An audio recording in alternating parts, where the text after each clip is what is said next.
Hello अस्सलाम वालेकुम students, this is Arshad Khan from क्राचेंस एकेडमी। आज हम recruitment selection and training of the employees chapter 8 का सेकंड लेक्चर है। पहले लेक्चर आपने देख लिया होगा। आज हम शुरू करेंगे जॉब स्पेसिफिकेशन से।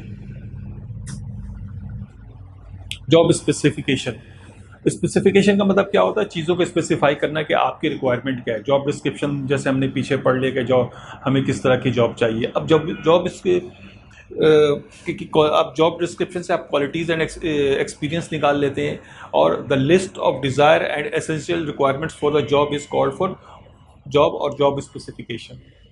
यानी किस तरह की आपके स्पेसिफिकेशन चाहिए, क्या चाहिए, वो उसके जॉब स्पेसिफिकेशन कहलाती है। उसमें क्या क्या चीज़ें शामिल होती है? Number 1, the level of educational requirements, qualification, यानी हमारी क्या क्वालिफ़िकेशन की रिक्वायरमेंट्स है जो भी हम पर्सन हायर कर रहे हैं। The amount and experience and type of experience, हमें कितने साल का एक्सपीरियंस चाहिए और किस तरह का एक्सपीरियंस चाहिए। स्पेशल स्किल, नॉलेज और पर्टिकुलर एप्टीट्यूड, उस जॉब की कोई पर्टिकुलर एप्टीट्यूड है, कोई रिक्वायरमेंट है, तो वो देख रहे होते हैं। Personal characteristics such as type of personality, ये सब चीज़ें जो है जॉब स्पेसिफिकेशन का हिस्सा होता है। ये एक सैम्पल भी यहाँ पे दिया हुआ है, शायद आपको बुक में भी है और शायद आपको ये स्क्रीन पे कुछ छोटा लग रहा होगा। मैं कोशिश करता हूँ मैं यहाँ पे थोड़ा सा आपको डिफाइन कर दूँ कि जैसे सबसे पहले कि जॉब टाइटल क्या है, हाउसकीपर का है, डिपार्टमेंट कौन सा, हाउसकीपिंग है। इसमें थोड़ा सा जॉब की डिटेल के बारे में बताया, इसमें क्वालिफिकेशन बताया कि हाँ भाई कि बंदे को 4 IGCS लेवल तक होना चाहिए, मैथ और इंग्लिश की थोड़ी सी नॉलेज हो। एक्सपीरियंस जो है कम से कम 1 साल का होना चाहिए और होटल इंडस्ट्री का होना चाहिए। स्किल्स उसमें कहा गया कि उसकी communication effectively with people, ability to manage people है। फिर फिजिकल फिटनेस के हवाले से बताया गया कि बिल्कुल वो फिजिकली फिट हो, need to be fit on daily basis, all day basis जिसको कहते हैं। पर्सनल कैरेक्टरिस्टिक्स है कि ऑनेस्ट एंड रिस्पॉन्सिबल हो, फ्रेंडली और हेल्पफुल और ऑर्गेनाइज पर्सन हो। तो ये एक सैम्पल है जिससे पता चलता है कि जॉब स्पेसिफिकेशन किस तरह से होती है। अब दूसरा difference between internal requirement recruitment and external recruitment. अब हम रिक्रूटमेंट पे आ गए कि इंटरनल रिक्रूटमेंट क्या है और एक्सटर्नल है। इंटरनल नाम से पता चल रहा है, इंटरनली यानी हम इंटरनली रिक्रूटमेंट को अब जो रिक्वायरमेंट उसकी पूरी कर रहे होते हैं। अब internal requirement is when vacancy is filled by someone who is in an existing employees of the business. जो एग्जिस्टिंग एम्प्लॉय होता है वो इंटरनल वैकेंसी में इंटरनल रिक्रूटमेंट के थ्रू काम कर रहा था। The post could be filled from inside the organisation. Internal recruitment में तो पोस्ट हम खुद कर रहे होते हैं, इसके हमें कहीं एडवर्टाइजमेंट देने की जरूरत नहीं होती। बहुत ज़्यादा होता है, हम कंपनी के नोटिस बोर्ड में लगा देते हैं या डिपार्टमेंट के थ्रू दूसरे लोगों को बता देते हैं। अखबार वगैरह में इसकी कोई एडवर्टाइजमेंट नहीं दी जाती है। इसका एडवांटेज क्या है?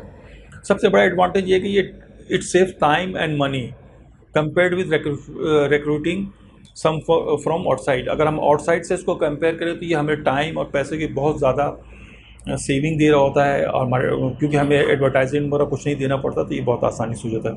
Number 2, the person is already known to the business and their reliability, ability and potential are also known. जिस बंदे को हम हायर करने जा रहे हैं उसको लोग ऑलरेडी जान रहे होते हैं, वो बिज़नेस के बारे में अच्छी तरह से जान रहा होता है। Number 3, the person also knows the organisation. उसको इंटरनली जिसको हम हायर करने जा रहे हैं तो उसे भी पता होता है कि हाँ भाई ऑर्गेनाइजेशन किस तरह से काम कर रही है, ऑर्गेनाइजेशन का कल्चर क्या है, किस तरह से चीज़ें चल रही है, तो वो भी एक एडवांटेज होता है।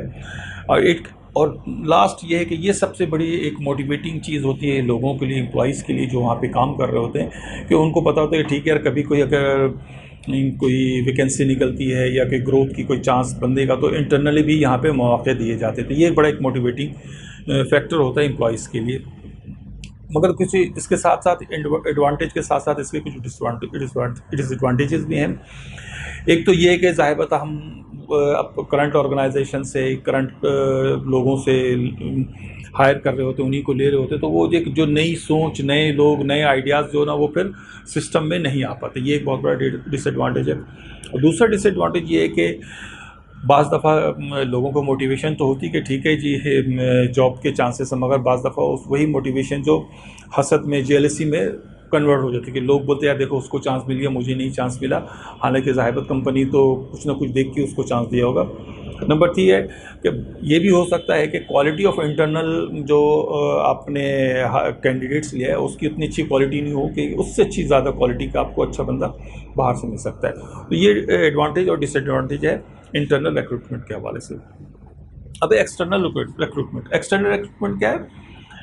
एक्सटर्नल रिक्रूटमेंट का मतलब ये है कि जब हम वैकेंसी जो है बाहर से लोगों को लाके रिक्रूटमेंट कर रहे होते हैं तो वो एक्सटर्नल रिक्रूटमेंट करवाते हैं। ज़्यादातर जो अगर देखा जाए ऑर्गेनाइजेशन में जो वैकेंसीज फिल होती है वो थ्रू एक्सटर्नल रिक्रूटमेंट होती है। अच्छा, इसके बहुत सारे तरीके हैं किस तरह से हम एक्सटर्नल रिक्रूटमेंट के थ्रू लोगों को हायर करते हैं।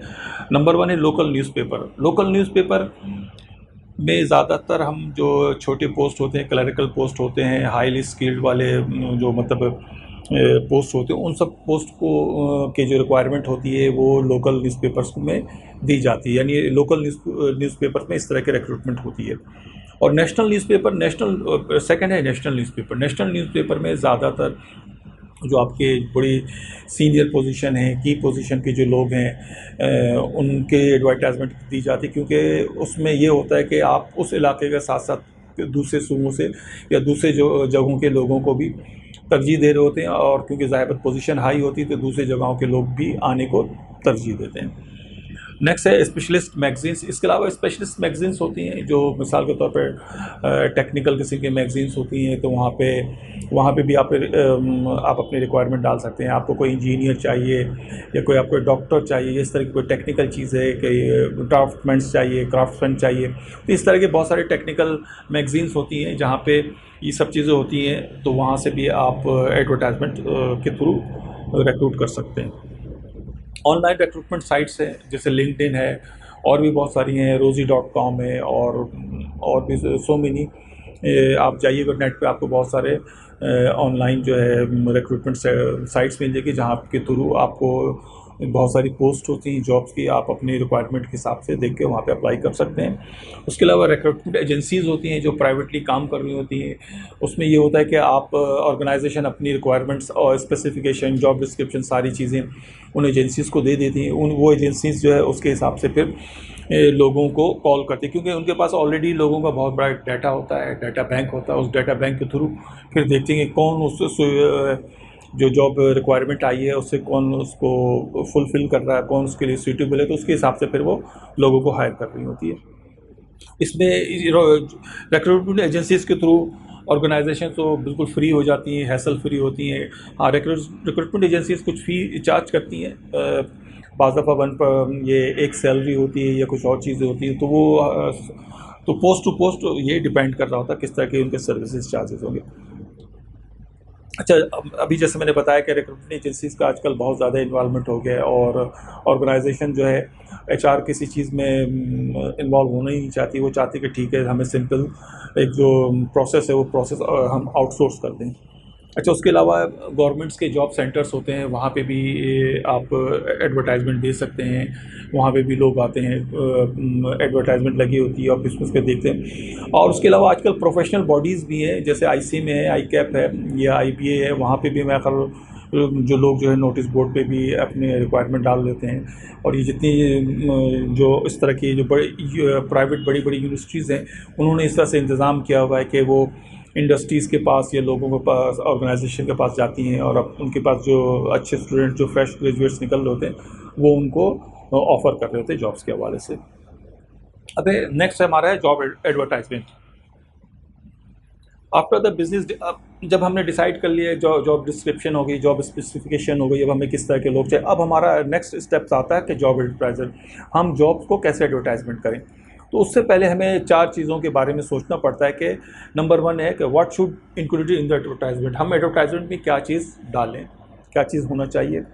Where the advertisement should be place, advertisement को कहाँ होना चाहिए, मतलब किस जगह पे लगाना चाहिए। और how much advertisement cost, advertisement की कितनी कॉस्ट, ज़ाहिर बात हर डिपार्टमेंट के कॉस्ट बजट होते हैं उसके हिसाब से होता है। तो ये 3 चीज़ें होती हैं जिसकी बेसिस पे हम जो है एडवर्टाइजमेंट का फ़ैसला करते हैं, और फिर हम सीवीज़ को पोजीशंस को हम एडवर्टाइज़ कर रहे होते हैं। अच्छा, इसके मेथड ऑफ एप्लीकेशन है, हम किस तरह से बाज़ एडवर्टाइजमेंट में ये होता है कि ऑर्गेनाइजेशन जो है एप्लीकेशन फॉर्म दे देती है कि आप इस एप्लीकेशन फॉर्म को फिल कर दें, या बाज़ ऑर्गेनाइजेशन ये कहती हैं कि आप एक लेटर भेजें, लेटर के साथ साथ अपनी सीवीज़ भेज दें। सीवीज़ करिकुलम वाइटाज़, सीवीज़ क्या होता है? सीवीज़ एक्चुअली ब्रीफ इंफॉर्मेशन होते एप्लीकेंट्स के बारे में, जिसमें यही सब डिटेल्स शामिल होती हैं। एक होता नेम, एड्रेस है, telephone number, email address, nationality, education and qualification, work experience, position of responsibility, interest, name and address of referees। Referees मतलब जिनसे रेफरेंस लिया जाएगा, जिसके बारे में हम एम्प्लॉय जो हमारा कैंडिडेट होगा उसके बारे में हम इंफॉर्मेशन लेते हैं, उसको हम रेफरीज कहते हैं। इसके अलावा ये होता है कि जब एप्लीकेशन के थ्रू लोग अप्लाई करते हैं तो उसमें फिर ये सवाल भी पूछा जाता है कि भाई आप क्यों अप्लाई कर रहे हैं, और आप how can why the application feel he should be और he would be suitable for this job. तो ये भी चीज़ें उसको मेंशन करना होता है। मेथड ऑफ सिलेक्शन, किस तरह से सिलेक्शन होता है इसमें ये कि जो हमारे पास जितनी भी एप्लीकेशन या सीवीज़ आ जाती हैं हम उनको शॉर्टलिस्ट करते हैं। शॉर्टलिस्ट करने के बाद उसके बेसिस पे फिर हम लोगों को कॉल करते हैं और इंटरव्यूज़ करते हैं। हम रेफरेंस भी लेते हैं और रेफरेंस हमेशा कॉन्फिडेंशियल होता है।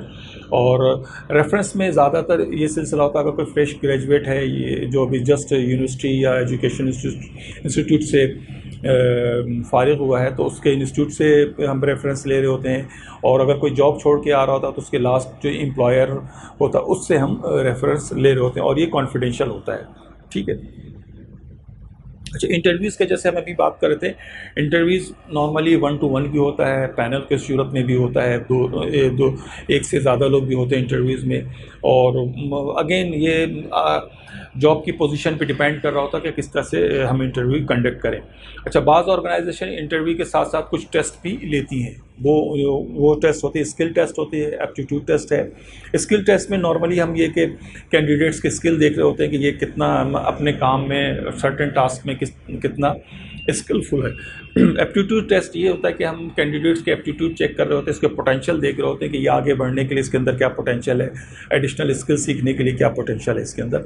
उसके अलावा पर्सनैलिटी टेस्ट होता है कि test are use for a particular type of person is required. कि मिसाल के तौर पर अगर वो प्रेशर वाली जॉब पे काम कर रहा है, वो ऐसी जॉब पे काम कर रहा है जहाँ पे उसको बहुत सारे लोगों को हैंडल करना है, तो इस तरह की चीज़ों पे हम पर्सनैलिटी टेस्ट कर रहे होते हैं। ग्रुप सिचुएशन टेस्ट होता है। ग्रुप सिचुएशन टेस्ट में केस स्टडी दी जाती है या फिर कैंडिडेट्स के आउटपुट लिया जाता है कि वो किस तरह से चीज़ों को आउटपुट दे रहे हैं, किस तरह से चीज़ों को हैंडल कर रहे हैं और किस तरह से वो लोगों को सिचुएशन के हिसाब से हैंडल कर रहे थे। तो स्टूडेंट, ये नेक्स्ट है recommending which workers to employ. अब हमारा आ जाता फाइनल स्टेज कि अब हम किस तरह से जो है कैंडिडेट्स को हम रेकमेंड करें और फाइनल करें। और जो भी कैंडिडेट्स को रेकमेंड करते हैं या फाइनल करते हैं उसमें कुछ चीज़ों को देखते हुए हम करते हैं। नंबर 1 होता है वर्क एक्सपीरियंस। हम देखते हैं कि एम्प्लॉई का वर्क एक्सपीरियंस कितना है, कैंडिडेट का। एजुकेशन और अदर क्वालिफिकेशन देखते हैं, हम उसकी एज देखते हैं, और फिर इंटरनल और एक्सटर्नल फैक्टर जो है हम वो सब चीज़ें भी देख रहे होते हैं। अच्छा, उसके अलावा जो अनसक्सेसफुल कैंडिडेट्स होते हैं, जो रिजेक्ट हो जाते हैं, फिर उनको भी कंपनी एक कर्टसी के तौर पे इन्फॉर्म कर देती है कि ये बहुत शुक्रिया आपने अप्लाई किया और मगर आप इस पोजीशन पर सूटेबल नहीं थे, तो थैंक यू फॉर अप्लाइंग। ये इस तरह से उनको हम इंफॉर्मेशन दे देते हैं। ठीक है स्टूडेंट्स, आज हमारा टॉपिक यहीं पे ख़त्म होता है और ये सेक्शन 2 था, समझ लीजिए चैप्टर 8। अब इंशाल्लाह ताला और भी इसको मैं जल्दी फाइनल करूँगा और मैं देखूँगा इसके साथ इसके पास्ट पेपर वो भी सॉल्व करूँगा। और मुझे उम्मीद है आज आपका लेक्चर आपको पसंद आया होगा, समझ आएगा। आप अपने कमेंट्स दें, हमारे चैनल को लाइक करें, सब्सक्राइब करें। Thank you. अस्सलाम वालेकुम।